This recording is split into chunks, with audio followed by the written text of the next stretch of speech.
បងប្អូនវីដេអូនេះគឺជាវីដេអូចែករំលែកសម្រាប់ការពារដ្រូនតម្លាក់គ្រាប់តម្លាក់អីចឹងណាបងប្អូនអាចទិញជាសំណាញ់យកទៅការពារបាំងពីលើកន្លែងត្រង់សេបិទបាំងសងខាងឬមួយក៏ប្រក់ឬមួយក៏បាំងពីលើដំបូលផ្ទះបាំងពីលើលានដ្ឋានរបស់បងវិរៈកងទ័ពចឹងណាការពារដ្រូនតម្លាក់គ្រាប់អីចឹងទៅហើយពេលដែលតម្លាក់មកវាអាចនឹងទៅលើសំណាញ់ហ្នឹងអញ្ចឹងវាអាចការពារបានមកកម្រិតដែរចឹងណាបងប្អូនអញ្ចឹងសម្រាប់បងប្អូនដែលជួយជាជំនួយដល់បងប្អូនជនភៀសសឹកនិងបងវិរៈកងទ័ព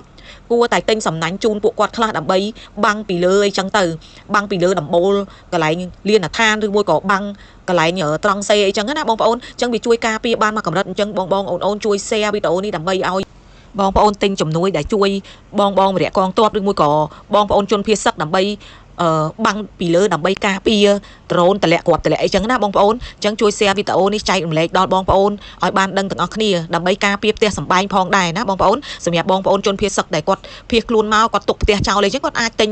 សំណាញ់ហ្នឹងបាំងពីលើដំបូលបានការពារតម្លាក់គ្រាប់ពីដ្រូនបោះចោលសៀមមកអញ្ចឹងណាហើយតម្លាក់មកវាអាចទើលើសំណាញ់ហ្នឹង share ចែករំលែកមួយផងបងប្អូន